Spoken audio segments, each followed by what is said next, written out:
América Latina y el Caribe tienen por primera vez una relación simétrica con el mundo, pero es necesario que para aprovechar precisamente esta gran oportunidad tenga la capacidad de absorber nuevas inversiones, garantizar la seguridad ante el crimen y fomentar productividad e innovación. El siguiente panel, América Latina como motor de cambio, oportunidades y desafíos globales, que moderará Juan Luis Cebrián, presidente de Hanlison, se sumerge precisamente en este asunto. Bienvenido, Juan Luis, bienvenidos los panelistas.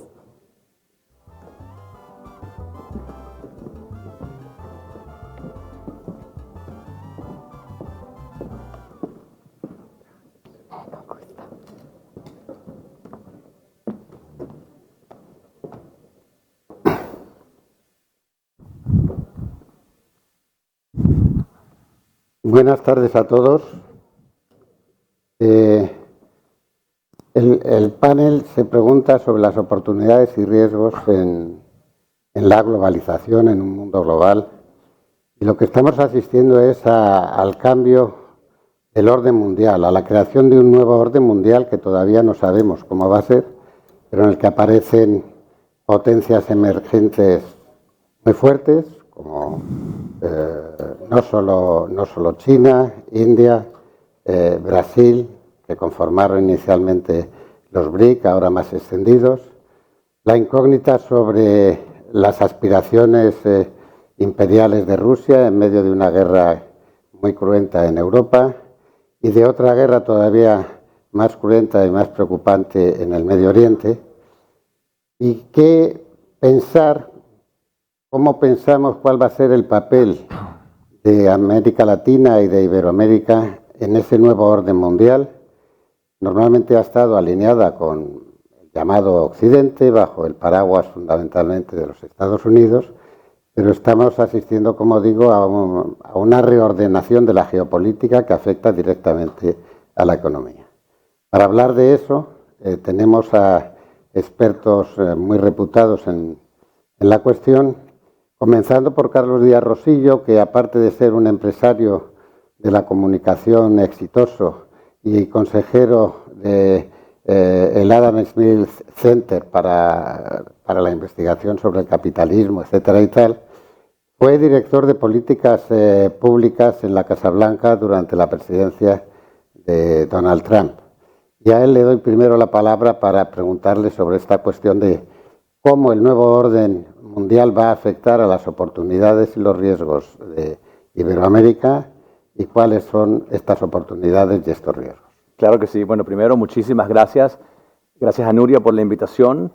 Tres puntos, ¿no? En inglés le llamarían takeaways. 3 puntos que quiero que la audiencia se quede después de esta presentación. Número 1, creo que es difícil enfatizar la importancia que va a tener la relación entre Estados Unidos y China, independientemente del resultado de las elecciones en Estados Unidos el próximo 5 de noviembre, aunque particularmente si gana Donald Trump. Yo creo que el tema geopolítico, el tema de esta rivalidad entre Estados Unidos y China va a ser el tema número 1 para la política exterior de Estados Unidos y por lo tanto la América Latina va a estar metida en este problema.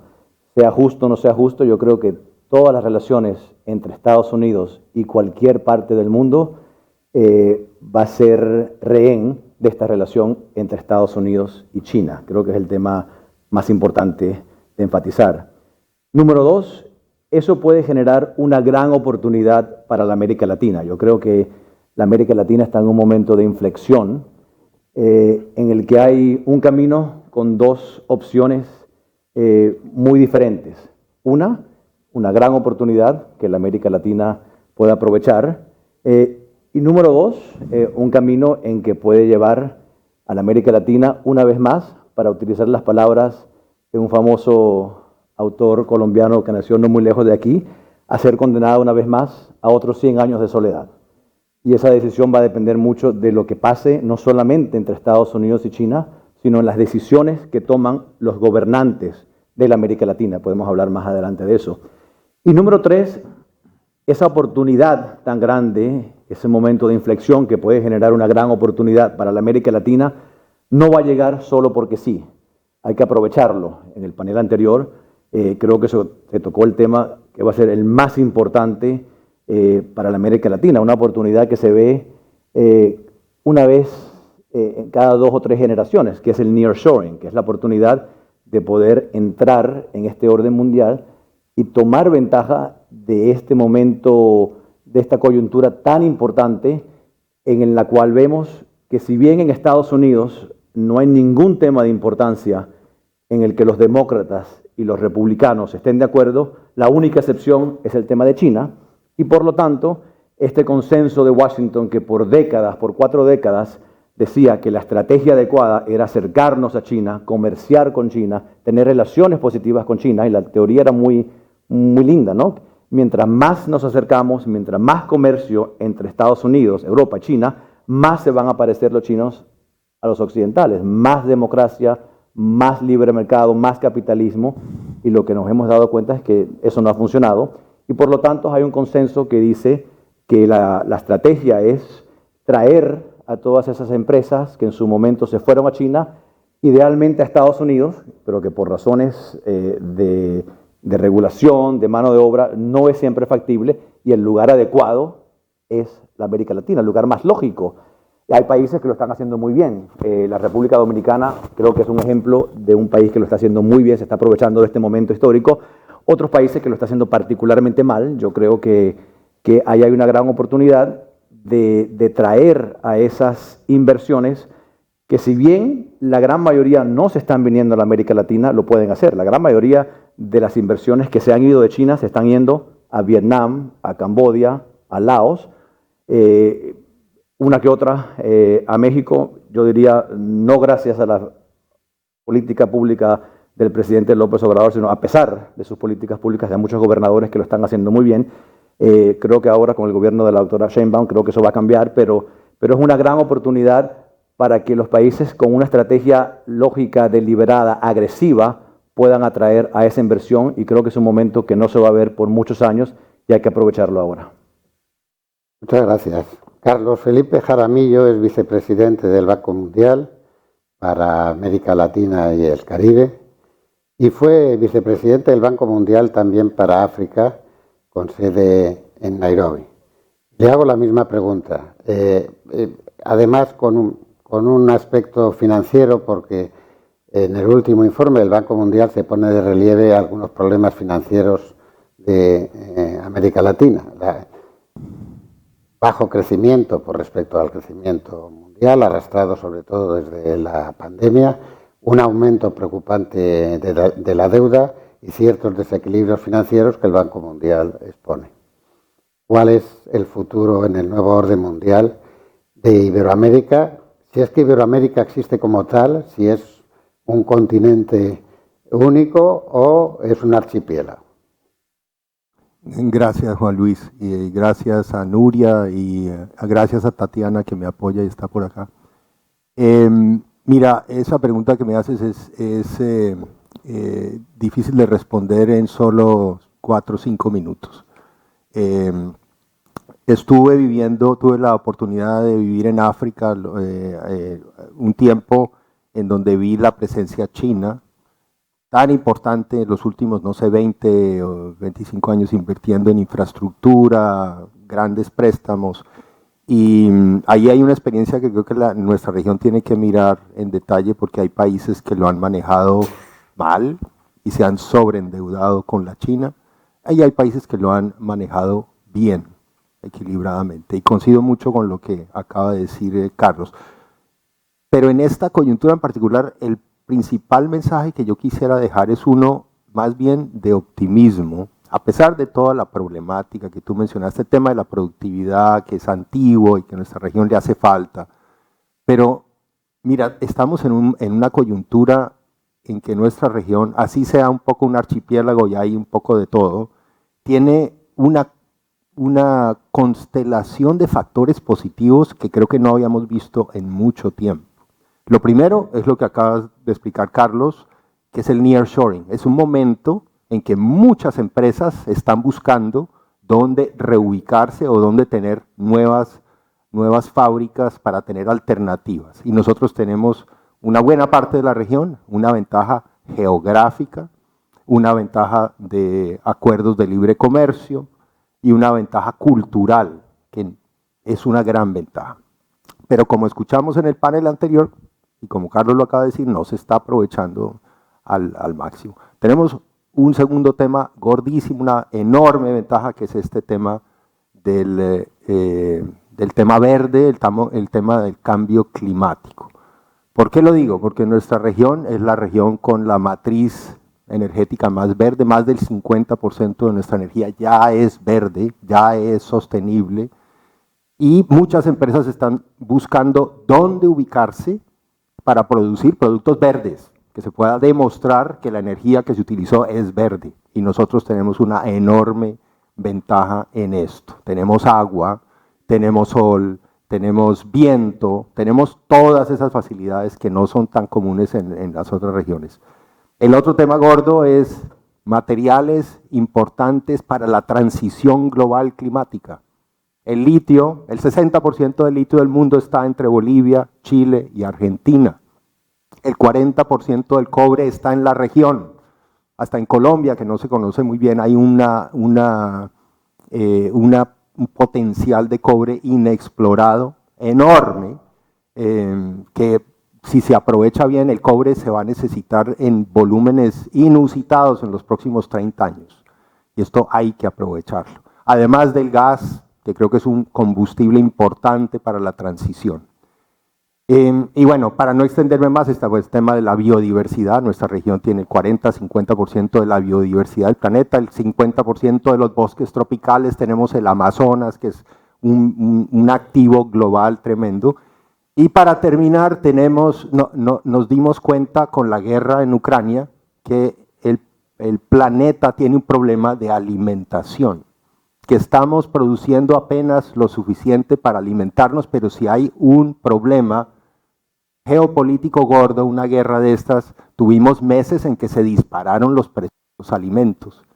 Y cuando tú vas a las estadísticas, encuentras que América Latina no solamente produce muchos alimentos, sino que es de todas las regiones del mundo la que en neto es la que exporta más alimentos en todo el planeta, ¿no? Si las exportaciones menos las importaciones de alimentos, América Latina exporta más que cualquier otra región. ¿Por qué? Porque tenemos sol, tenemos tierra fértil y tenemos agua, mucho más que las otras regiones. Viví en África, no tiene el potencial que tiene América Latina. Y además tenemos mucha de esa tierra con productividades relativamente bajas. Entonces tenemos un potencial todavía enorme solo con adoptar las últimas tecnologías para disparar la producción de alimentación de nuestra región. Entonces, solo porque quería resumir, esto lo he escuchado ayer, hoy, varios lo fueron mencionando, pero es un paquete de ventajas realmente emocionante y entusiasmante para nuestra región. Lo que tenemos es que aprovecharlo. Muchas gracias. Luego hablaremos de cuáles son los riesgos, porque estas son las oportunidades. Víctor Marroquín es un abogado especialista en transacciones internacionales, consultor de muchos family offices. Aparte de eso, es miembro del comité del Rockefeller Center de la Universidad de Harvard. Y le quería preguntar, siguiendo con lo que acaba de decir Carlos, respecto a este problema del litio, la minería, etcétera, porque en Perú se está construyendo un inmenso puerto que se inaugurará en su primera fase en noviembre y que se dice que el presidente chino va a acudir a la inauguración y que se ha hecho fundamentalmente con 1.500 o 2.000 millones de dólares de procedencia china, de una empresa china, que pretende ser el gran puerto exportador hacia Asia de los productos no de Perú solo, sino de Brasil. Y además generar un corredor de Brasil a Chancay que permita efectivamente que todas esas enormes riquezas materiales, minerales, de la agricultura, etcétera, vayan hacia China directamente, sin tener que pasar por el Canal de Panamá ni por el sur del continente. ¿Cómo esto es un riesgo, es una oportunidad para América Latina? ¿Cómo eso va a incidir en las relaciones entre Estados Unidos y China, cuando Estados Unidos ha sido siempre un poco o el aliado o el padrino de la situación en Iberoamérica. Gracias, Juan Luis. Gracias, Nuria, por esta gentil invitación a participar acá como ponente y también conversar con todos ustedes. Shakespeare tenía una frase que un ponente precedente la dijo, pero de otra forma, es primero matemos a todos los abogados, ¿no? Y dijo que cada vez debería haber menos abogados. Yo creo que debería haber más abogados. Yo soy abogado, pero también soy empresario en el sentido de que el derecho es un negocio jurídico, es el negocio jurídico. Y es importante porque los empresarios viven dentro de un mundo normado y entonces no pueden discurrir y hacer empresas sin tener abogados que los asesoren, los aconsejen y los lleven, los ayuden a navegar, digamos, el mundo jurídico, ¿no? El Banco Mundial tiene por lo menos unos 3.000 abogados, si es que vamos por ahí en departamento legal. Bueno, y las empresas también los necesitan. Y contestando a tu pregunta y pensando en lo que se ve como riesgo y oportunidad, quisiera comenzar high level nada más, yo sé que hay restricciones de tiempo, y decir de que antes se hablaba de digamos, un nuevo orden económico mundial, digamos, entre los 80, los 90. Después eso cambió a un nuevo orden mundial, ya que comprendía muchas cosas, no solamente la economía. Se hablaba de cultura, se hablaba del cambio climático, y otras cosas más. Recuerdo haber discutido esto y conversado con profesores en Harvard de este asunto, ¿no? Y en la Universidad de Miami también. Y ahora creo que enfrentamos un mundo, no quiero que me digan aguafiestas como le dicen a los abogados, lo que tratamos es, al contrario, convertirnos parte de la solución y no del problema. Enfrentamos un mundo que hasta hace poco iba más o menos en una dirección. Y con fechas recientes, quizás no tengamos una fecha exacta, ha cambiado y está cambiando y se está dividiendo y de alguna manera se están creando polos, o sea, digamos el asiático, el de China, que estamos conversando ahora, India, la división de las monedas, que es muy importante para el Banco Mundial y el Fondo Monetario Internacional, donde tuve la oportunidad también de laborar. Y entonces ahora tenemos monedas de referencia que son distintas al dólar, ¿no? Y eso crea un reto para las instituciones de Bretton Woods, que son, por ejemplo, una de ellas es el Banco Mundial, que se ocupa del desarrollo, pero principalmente para el Fondo Monetario Internacional. Y Estados Unidos, evidentemente, como líder mundial dentro de ese entorno. Ahora, pasando a la influencia de China, China tiene filosóficamente, históricamente, una política, creo que todos los que hemos tenido la oportunidad de leer de China, es algo como que desde muchos siglos, es una cultura milenaria, tienen como eje trabajar muy lentamente y llegar al avasallamiento de las personas y de los países y de las culturas en las que están. Y entonces, evidentemente, ellos están en este momento apresurando un poco, han puesto el pie en el acelerador y están acelerando su inversión y su presencia precisamente en la región de Iberoamérica o de América Latina. Y no solamente es el Perú, hablemos específicamente del Perú, pero están en Argentina, están en Ecuador, comprando petróleo, por ejemplo, están y financiando obras de infraestructura. Y en el Perú, en Venezuela también, en el Perú lo que han hecho es totalmente ilegal. O sea, este es un foro, me parece muy importante para decirlo, pero lo que ha hecho China es totalmente ilegal. Es inconstitucional porque en el Perú los puertos, de acuerdo a nuestra constitución, no pueden ser de propiedad de extranjeros. Entonces el puerto de Chancay fue una idea importante de un marino de guerra peruano, de apellido de la Torre, que ideó el puerto y lo empezó a trabajar, pero como sabemos se requiere de una inversión muy fuerte para construir un puerto de esa categoría como el que él pensó.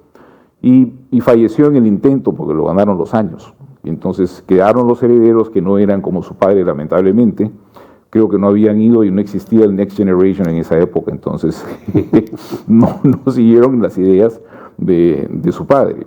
Y lo que hicieron fue vender las acciones de la compañía que su padre había creado para el proyecto del puerto a una empresa minera.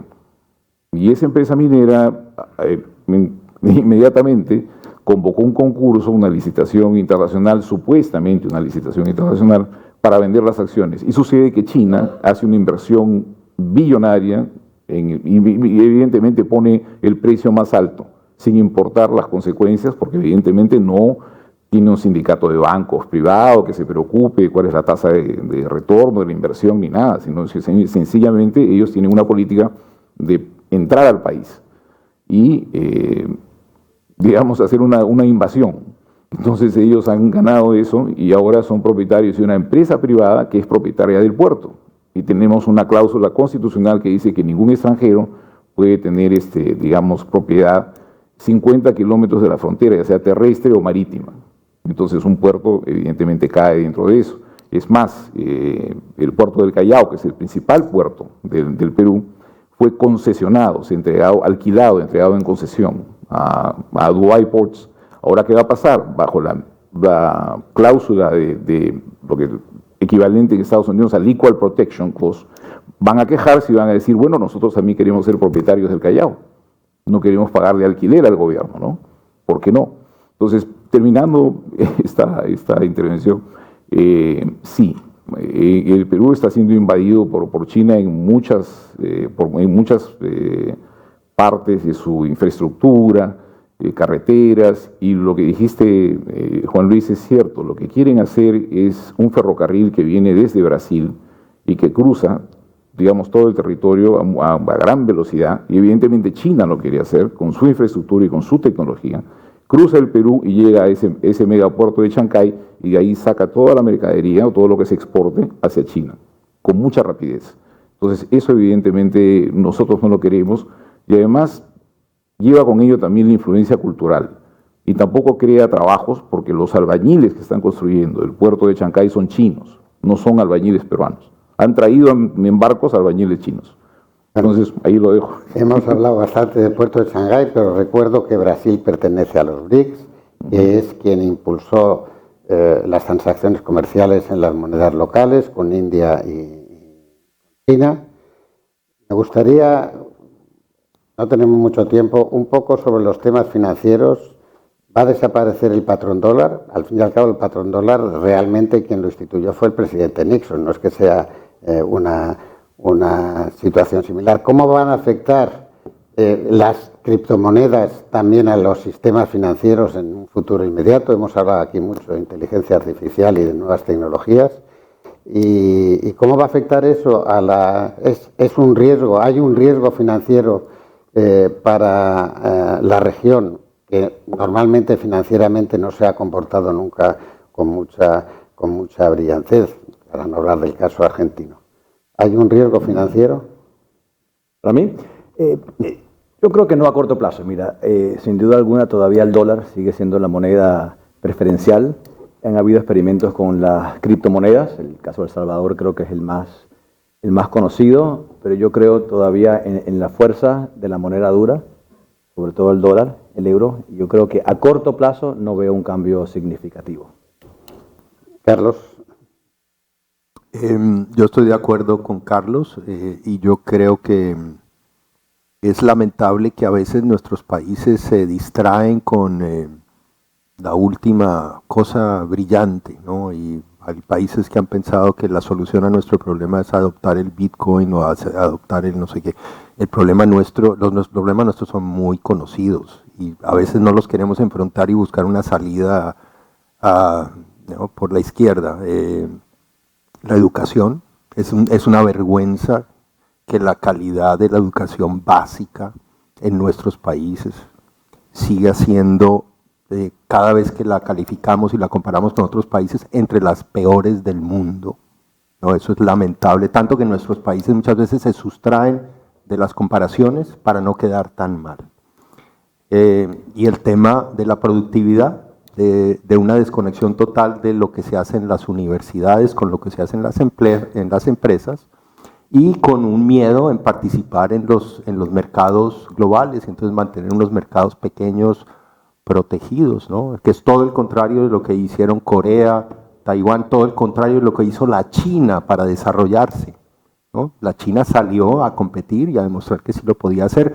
Ahora, otra ventaja que tenemos que empezar a mirar es que los salarios de la China ya están sobrepasando los salarios mexicanos. Ya sobrepasaron. Sí, ya los han sobrepasado. Eso quiere decir que los salarios de la China ya son más caros que en promedio en América Latina. Entonces esa gran ventaja que tuvieron hace 20 o 30 años ya no la van a tener, pero somos capaces de salir a competir y creo que ese es el gran reto. Víctor. Bueno, coincido con las opiniones de Carlos. Bueno, ¿qué se podría decir de la parte financiera? Yo pienso que el dólar sí sigue siendo una moneda fuerte, una moneda sólida, pero está enfrentando esta unión de países con el BRICS y que todos conocemos. Y si hacemos, como todos, todo empresario, inclusive yo como abogado lo hago, una matriz FODA, tenemos que ir colocando varias cosas, la matriz FODA clásica, en el cuadrante de las amenazas, todas estas cosas que van creciendo, todo este desmembramiento del mundo que va separándose en cosas distintas y que va afectando efectivamente la economía al crearse una nueva moneda referencial, ¿no? Y ya son bastantes los países. Casi, creo que todo África se ha unido, ¿no? O los principales países africanos. Está India, China, es demasiada población, estamos hablando de la mitad del mundo. Entonces es grave la situación en ese sentido, ¿no? Y hay que tenerle cuidado y Estados Unidos tiene que tomar acción positiva. Quizás no atacar a las cripto como lo ha hecho ahora, porque evidentemente ha lanzado a la Comisión de Valores para que haga, digamos, tome acciones legales para atacar a las criptos. Y lo ha logrado en cierto sentido contra, por ejemplo, Coinbase ¿no? Y Bitcoin a través de Binance también, ¿no? Entonces sí, en ese sentido hay que tener cuidado. Pienso que y Europa no se debe quedar tampoco dormida en el sentido. Otro riesgo, la educación sin duda alguna, mala educación, pero otro riesgo competitivo que emerge claramente todos los días en la prensa y además en la sensibilidad pública y privada, por ejemplo, en Europa respecto a la sociedad iberoamericana o latinoamericana, es el crimen organizado. El crimen organizado que va más allá del narcotráfico, ha tenido su crecimiento en el narcotráfico, pero ahora afecta prácticamente a todas las actividades en algunos países de manera terrible y además también está generando respuestas políticas muy conflictivas. El Salvador, en el Perú recientemente, con lo que ha habido además entre México y Perú por la invasión de la Embajada de México en Quito, etcétera y tal. No os pido una solución para el crimen organizado, porque sería fantástico que la tuvierais, pero ¿hasta qué punto los gobiernos no están haciendo bien las cosas? Empezando por el gobierno de los Estados Unidos y el tráfico de armas de los Estados Unidos hacia las bandas organizadas. ¿Qué se puede hacer, si no para solucionarlo, para tratar de evitar que siga creciendo el poder político y económico del crimen organizado?